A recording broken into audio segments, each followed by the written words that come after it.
Okay, take two. Hi, I'm Audrey, and I'm not hosting this fruit review. Instead, in an act which I can only describe as entirely petty and completely justified, we have... Me! Hi, I'm Manal. We're making tabbouleh. We're making tabbouleh because Audrey had a unjustified rant against parsley. And that, what was the episode? Pasta sauce. Pasta sauce, which was terrible. It's not parsley's fault that you don't know what parsley looks like and you don't know what cilantro looks like. That's a you problem. That's a me problem. Anyways, tabbouleh is mostly parsley. The way that we're going about this, we're going to start with 3 bunches of parsley and we're taking off the stems. Stems are pretty bitter, and especially in something like this where the main ingredient is parsley, you really want to minimize just how many bitter things you're putting into it. We also pre-soaked some bulgur. Bulgur is a kind of cracked wheat that's specific to the Levant, where I am from. I am Palestinian. We got some some random organic brand in the grocery store. I usually buy it from an Arab market, and I usually for tabbouleh will get something like grade 1 to 3. The grades are the thickness. This one has no grade because it was in a grocery store, and Americans don't know shit. So I don't know what grade it is. But usually you use something a little bit finer for tabbouleh. If you use something like 1 or 2, you don't have to soak it at all. If you're using anything like 3, 4, or 5, you need to soak it sometimes overnight, sometimes for a few hours, depending on how thick it is. The reasons why the smaller ones don't need to be soaked is the liquid in the tabbouleh will soak it as it's sitting. So we're taking the stems off the parsley, and we'll get back to you after we're done with that. It's fun. Tedious. And fun. Mostly tedious.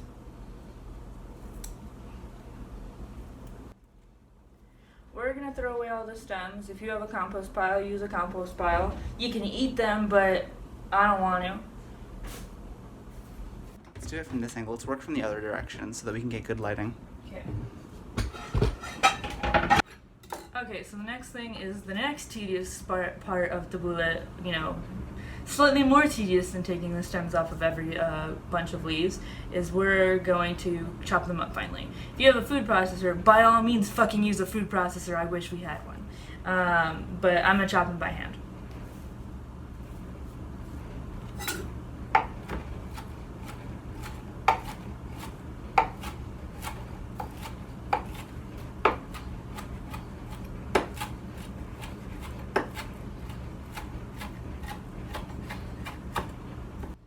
Once made a huge bowl of just tabbouleh by hand, where I chopped 6 bunches of parsley by hand. It's not fun, I'll tell you that much. Did not have a good time.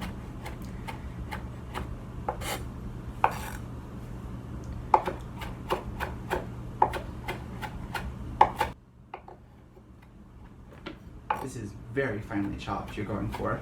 Yes. Rough chops are gross.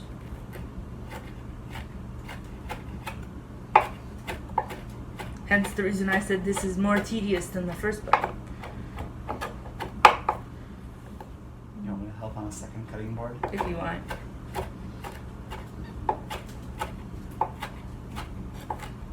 So you want it to be very finely chopped.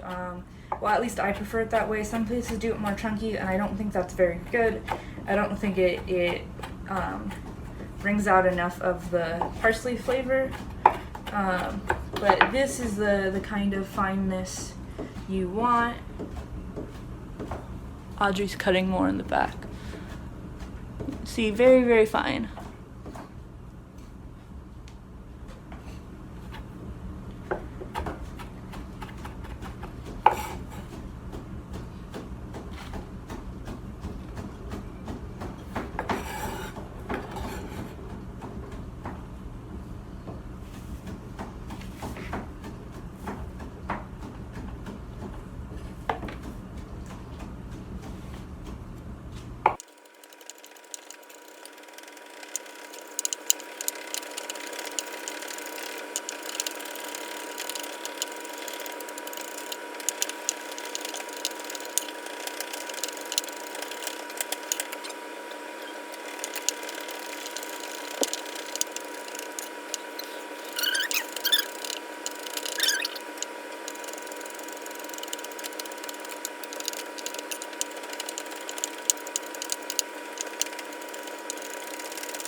about my very tedious meal. You know what? It's got fruit in it, so I'm sure it'll be worth it.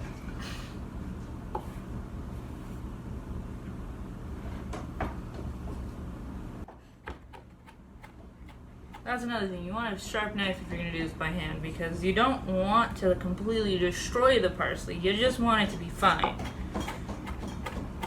But if you use a really dull knife, you're not really chopping it, you're more just squishing it, and then it doesn't taste like parsley anymore, because all the parsley flavor's on your cutting board and none of it's in the thing.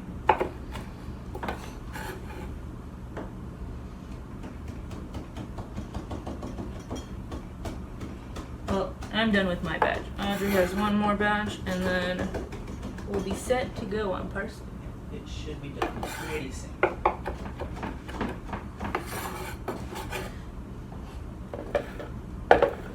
I'm gonna go wash my hands.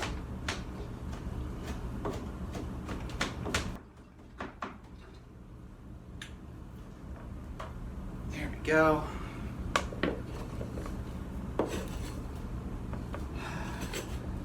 So, we are done chopping parsley, which took an incredibly long time, and this is our yield. So, something you'll notice about tabbouleh is that the more you chop it, the less it looks like there is any. I'm sorry. It's just better this way. That's just the way the parsley crumbles. Okay. Make Audrey get rid of this other cutting board that's in the way. I'm gonna get some tomatoes.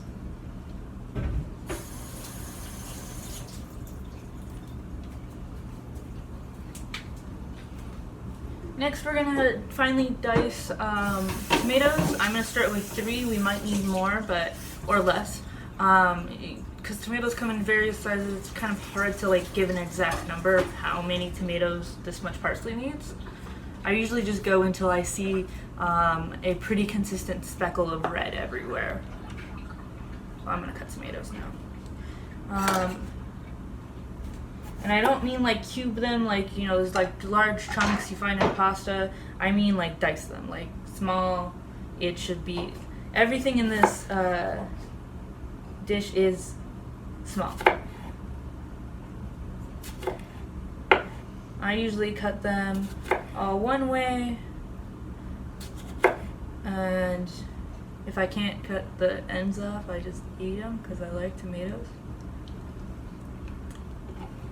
If you're cutting a tomato that's soft, you're going to want to use a chef's knife, or a serrated knife, because the chef's knife will just drag through the skin and completely squish the entire tomato. But if mine are pretty still firm, which is the way I prefer, so it's fine. What is this?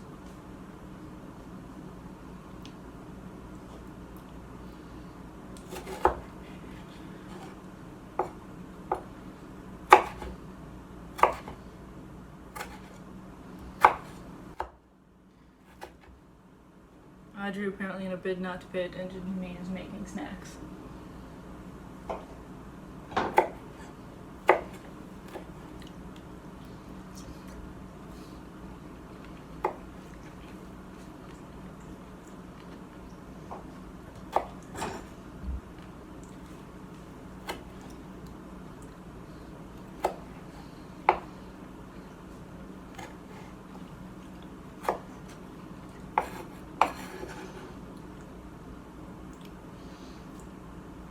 I'm at the best at dicing. Never said I was. My knife skills suck. Scared of knives until I was 11. Made it really hard to be good at knives.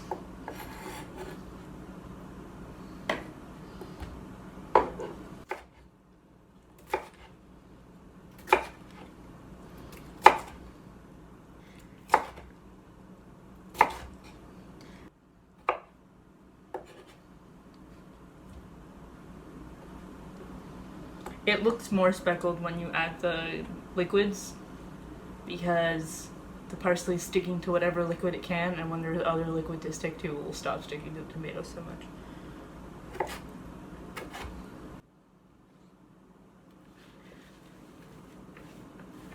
Yeah, that's good.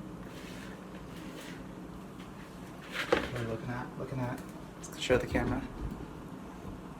Alright. Nice speckling. Nice little garden of herbs. So for us, that took about 3 tomatoes, plus me snacking on other pieces of tomato. Next up is cucumber. And cut it the same way. Never said this was easy.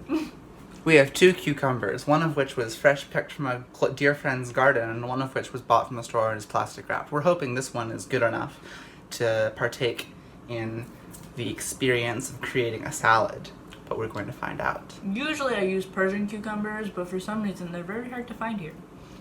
Arizona. English cucumbers are worse.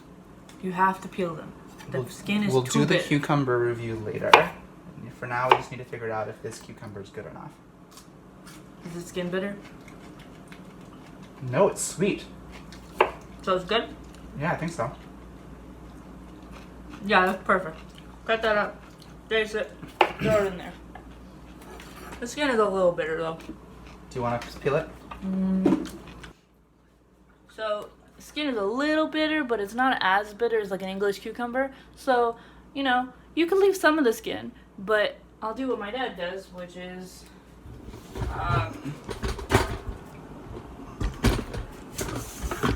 Ooh, okay. so what my dad does is he'll peel off ribbons and leave like a striped outside of the cucumber. This cucumber's a little soft, so it's kind of hard to get a grip on it.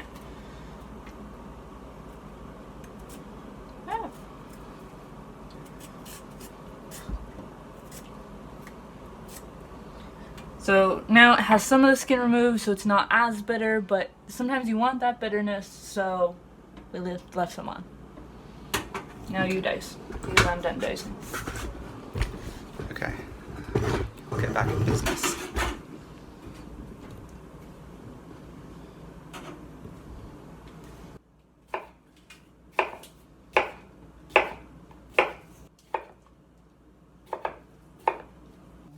And while she does that, I'm going to chop up 4 onions, just sliced finely. 4 green onions.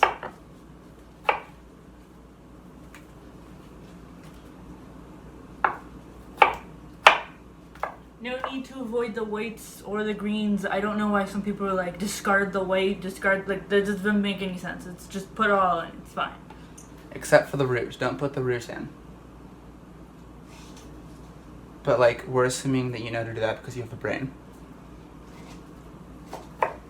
And if you didn't know that, don't feel bad. Food is a learning process, and I'm glad to help you learn.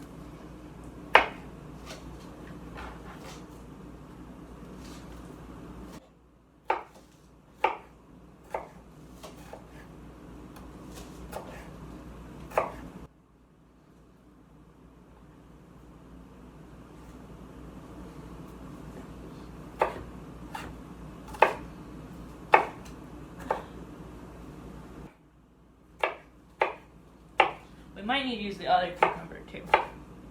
Did not cut myself. I may not have good knife skills, but I don't cut myself. You know, that's a perk. But yeah, I think we need the other cucumber. At least half of it. Maybe not.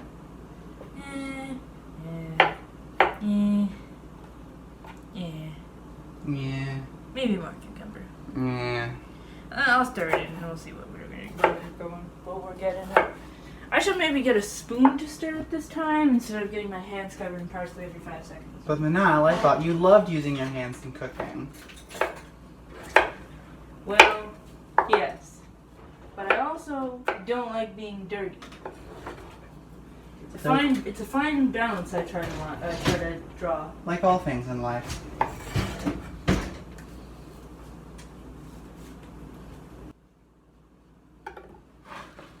That's not a spoon.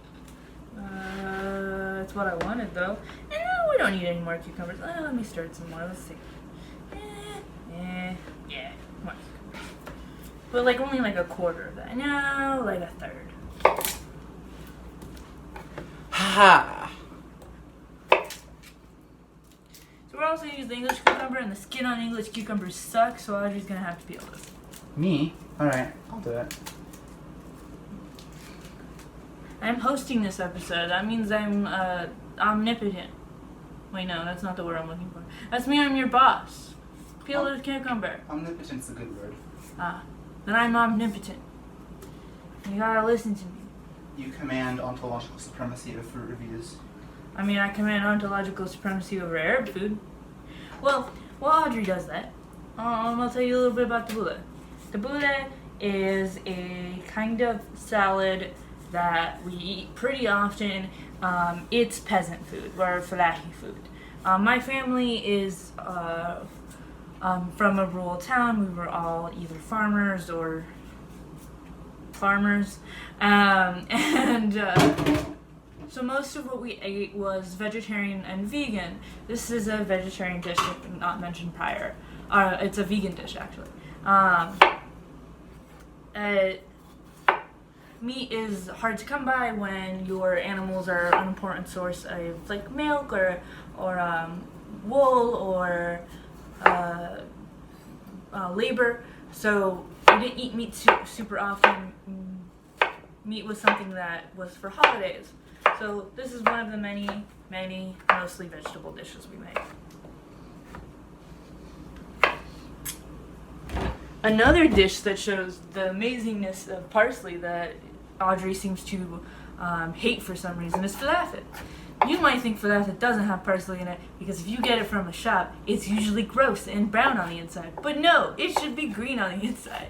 And it's parsley, garbanzo beans, and I usually put cilantro and a little bit of jalapeno in it because I grew up in LA and I know things.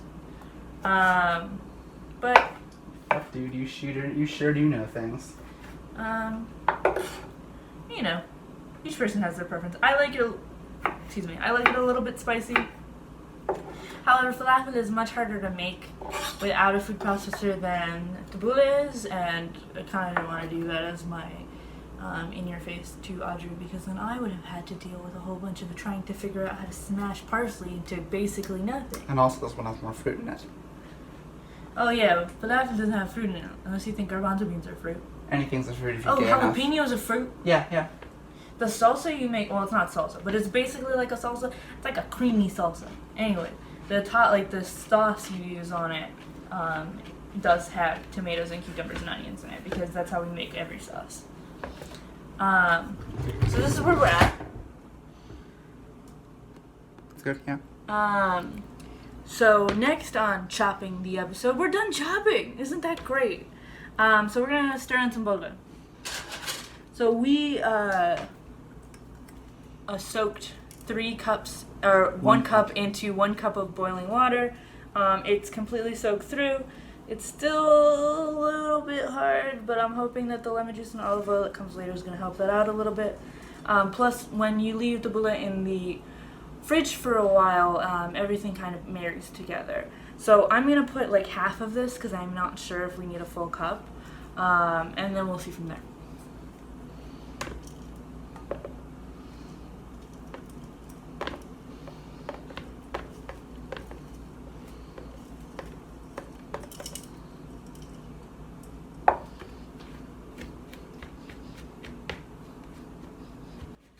Audrey's gonna put this cutting board in the sink.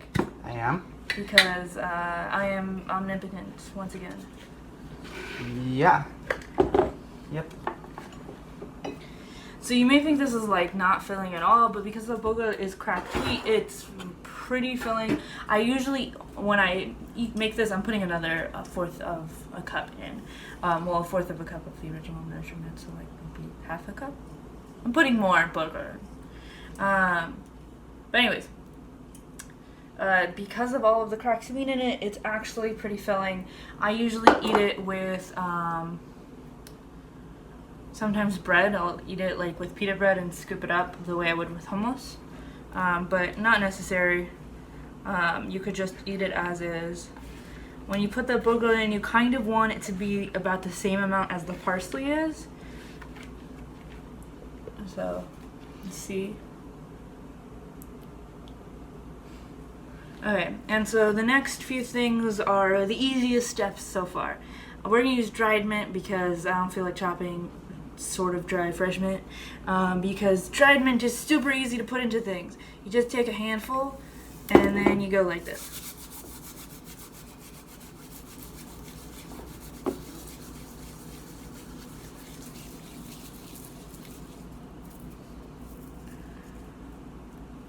And most of the larger stems stay in your hand. The bigger ones usually stay on top of everything, and then you can just fold it in. Then after mint is lemon juice and olive oil.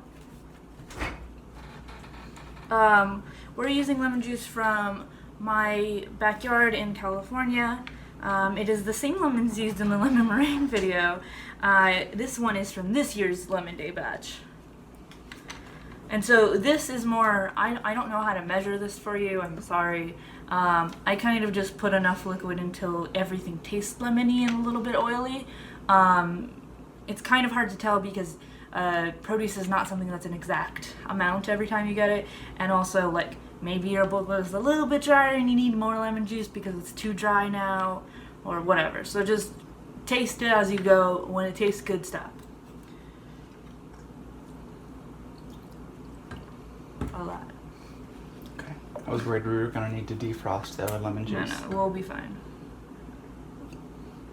We got new olive oil and it's not open. Celebration.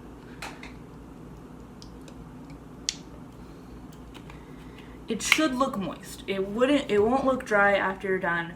It should look glossy and moist. Usually after it sits for a few days, even if it doesn't currently, it will have like a little puddle on the bottom.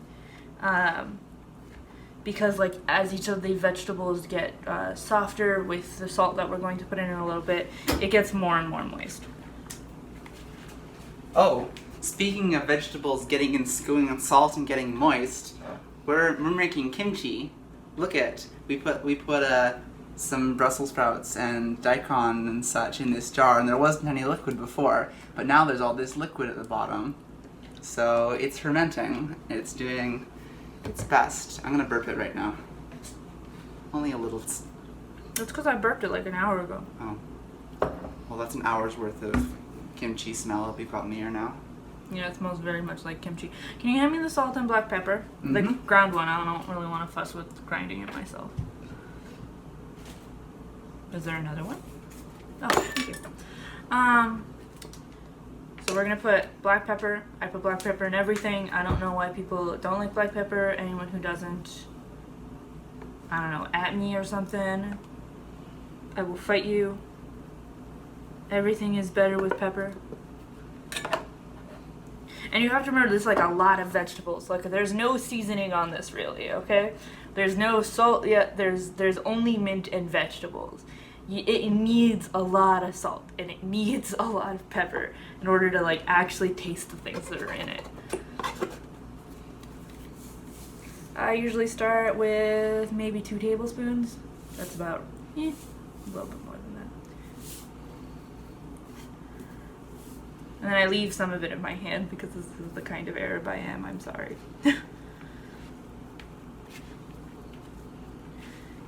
You don't want to over salt. You can't take out salt, but you can see there's a puddle already forming at the bottom. It's pretty exciting. Oh, and it smells like the Tabbouleh now. Truly amazing. Let's try it. See what else it needs.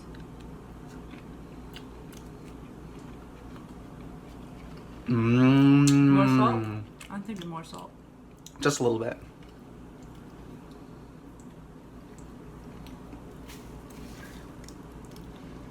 And more olive oil. Yeah.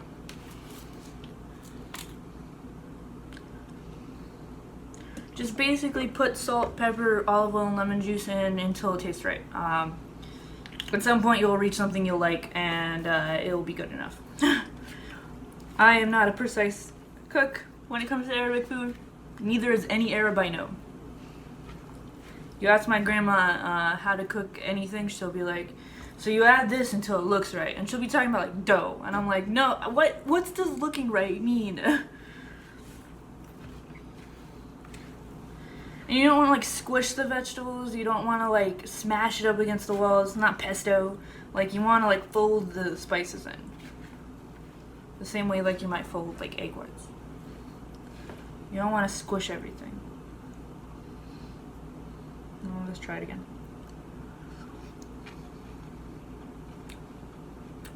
That's pretty good.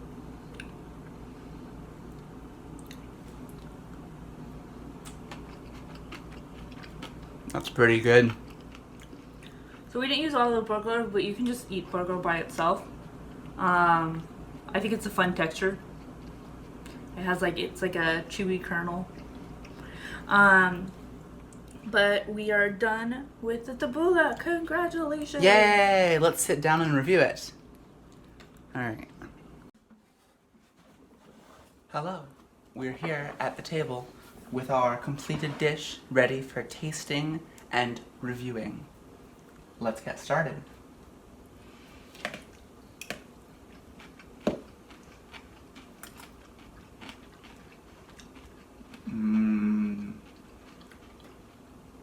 I love the texture. All sorts of crunchy, juicy. As it sits, my mom usually makes this the day before we'll eat it, because as it sits, the parsley and the cucumbers and tomatoes just get a little bit softer, and the entire thing gets a lot more moist. And also you can tell after a day if you need to put more liquid in because the burger is just sucking up all of that moisture from everything else. But today it's still very good.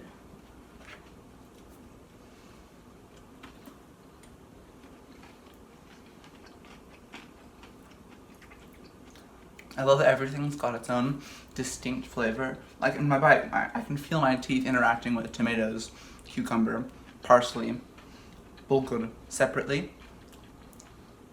And it's good. It makes me feel like I'm understanding and appreciating all the things that I'm putting in my mouth. Always a critical element.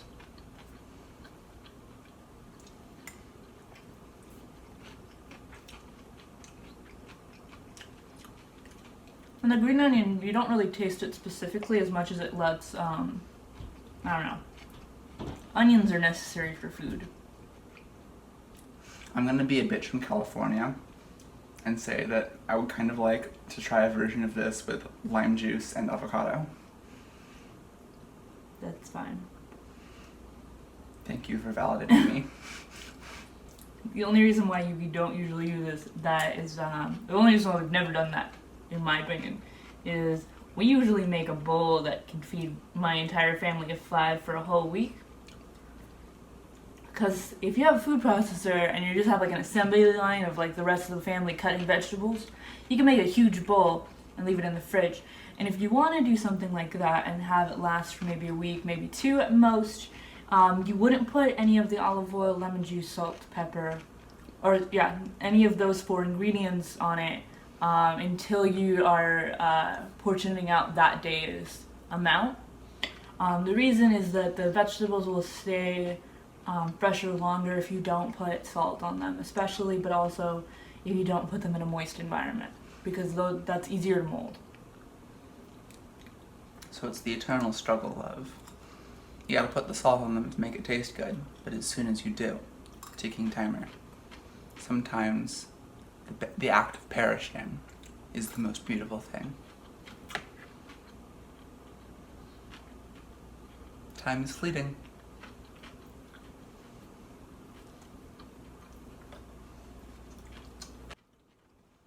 Any final words? Do you still think parsley is the inferior herb to cilantro? Yes. Why? Preference? But I think comparing them is like comparing, chives to cucumbers. They're different things for different applications. Cucumbers are better. They're different things for different applications. Yeah, but cucumber's a fruit, and so it's automatically better. Okay, so it's like comparing a cucumber and a pear. Depends on the pear. Depends on the application. Depends on the context. Parsley is really good in large quantities in situations like falafel or tabbouleh. It's very good in stews and sauces like pasta sauce.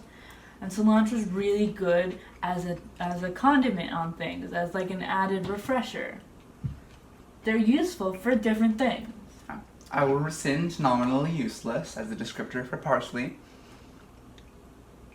I will not rescind a general overarching preference for cilantro over parsley. This has been Leaf Opinions, the fruit review. Basil's the best leaf. Okay, I'm not fighting you on that one. Basil's the best. Basil's the best. It goes basil, then basil again, then more basil, then mint, then back to basil, then mint again.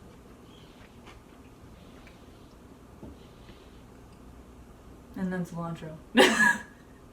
And then parsley.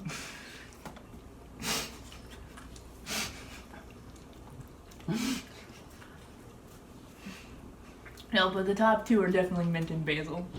Mint is so useful in Arabic cooking, and it's such a wonderful flavor and savory applications, which I think is really missed out in Western cuisine.